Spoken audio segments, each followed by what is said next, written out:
Em um outro direito das crianças, direito das crianças é o acolhimento, é o direito a um lar. E de acordo com o Sistema Nacional de Adoção e Acolhimento, hoje, mais de 4.900 crianças estão à espera de um lar aqui no Brasil. Enquanto isso, mais de 36 mil pessoas estão cadastradas para adotar. A burocracia é um dos maiores problemas relatados pelas famílias que tentam a adoção no país. Mas os organismos que cuidam desse processo também citam a idade da criança como um fator que impacta a situação. E não só a idade, né, Fernanda? A Fernanda é um exemplo aqui vivo de quanto pode ser efetiva essa tentativa de se conseguir um processo de adoção apesar da dificuldade. Eu queria que você compartilhasse a sua história também com a gente. Tá. Bom, eu sou advogada, eu atuo nessa área de família e eu também sou mãe de 2 meninos, que eu já falei. E eu fui mãe através da adoção, né? Eu fui mãe através do processo de adoção. E aí, a adoção tem um pouco de uma mística e tem um pouco de uma falácia. É um assunto que muita gente comenta, tanta criança aí na rua e tanto pai querendo adotar, mas uma certa ignorância no sentido de ignorar mesmo o tema, ignorar mesmo a questão jurídica, como é que funciona. Então, primeira coisa que eu gosto de desmistificar é isso. Essas crianças que estão na rua, elas não estão aptas à adoção, elas não estão no programa. Então, a adoção é uma coisa bem séria no Brasil e, graças aí ao ECA, existe uma regra, um arcabouço jurídico aí, é Código Civil, é Constituição, é ECA. Então, primeira falácia, assim, essas crianças não estão lá, não estão disponíveis, tanto que você viu aí o número, né? Eu peguei esse número hoje no Sistema Nacional da Adoção, vinculado ao CNJ.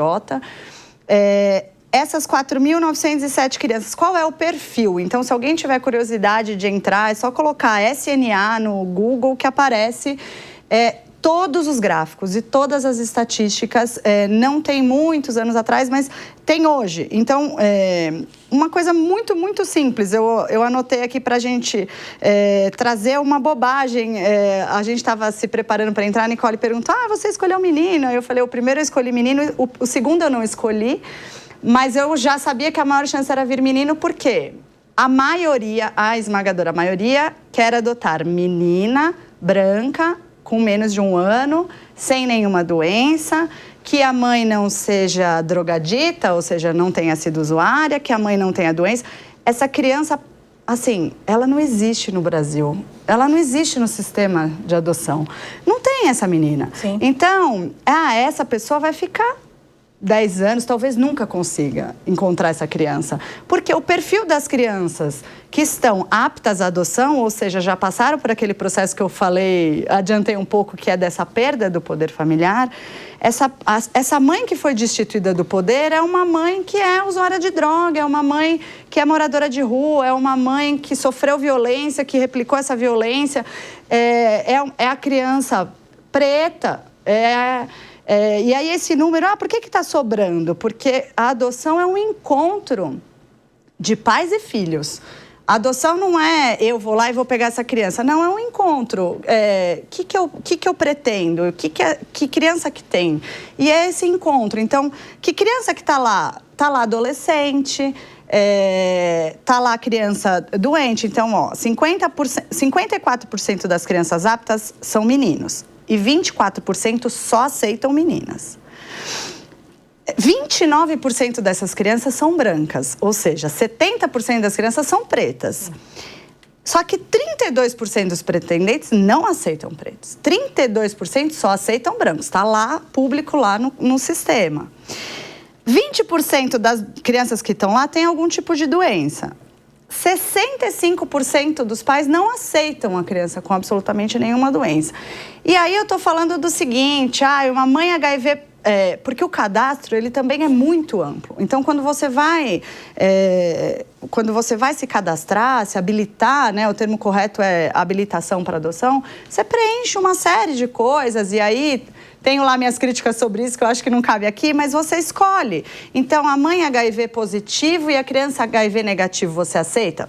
Não aceito. Ainda não? Não aceito. Você aceita doença leve? Ah, o que vai ser doença leve? Ah, não vou ser. Bronquite.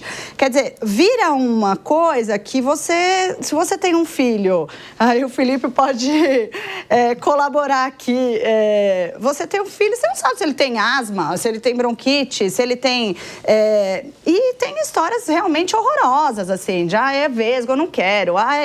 Então, e aí o problema da idade que você falou, que acho que o mais gritante de todos, que 50% dos pretendentes querem crianças menores de 4 anos.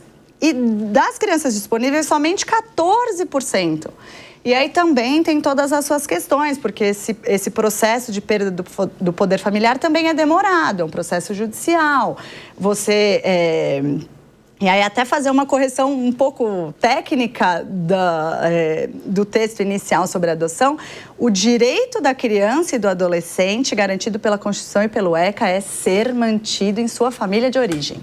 A garantia da lei é que a criança... Não é que a criança seja abrigada ou que ela tenha uma família. A lei prevê, ela idealmente deve ser mantida em sua família de origem. Então, a adoção tem que ser exceção. Ela é exceção. Mas, no Brasil, ela vira... exagero vira regra, mas quase regra. Então, o que eu vou fazer? Eu tenho aqui 36 mil casais que estão querendo, ou pessoas, solteiros, enfim. É mais... não posso falar que é mais fácil, mas assim, vira quase regra a adoção. Mas a adoção tem que ser uma exceção. Sim. Falei demais. Falou o suficiente, eu diria. E a juventude também, para a gente fechar o programa de hoje, sabe o que quer para as cidades. A gente está discutindo o que é ideal para a juventude, mas a juventude, talvez sem dados, sem números, sem questões técnicas, mas ela sente o que ela quer e o que é bom para ela. Um outro estudo do Unicef ouviu 1.074 jovens do Rio de Janeiro sobre as vivências deles na capital fluminense. Eu citei um trechinho dessa pesquisa agora há pouco, no primeiro bloco. As maiores cobranças dos adolescentes foram relacionadas a melhorias na mobilidade urbana, na disponibilidade da tecnologia, principalmente no auxílio ao uso da internet, sobre isso que nós falamos. Outro problema relatado foi a discriminação citada pelos jovens como um fator que impactou oportunidades de trabalho e de acesso à educação. A falta de empregos também foi relatada, mas a segurança foi o maior desafio apontado pelos jovens cariocas. 72% disseram que não se sentem totalmente seguros nos territórios onde eles vivem. 27% relataram que tiveram perdas de amigos ou familiares e 36% já tiveram medo de perder a própria vida.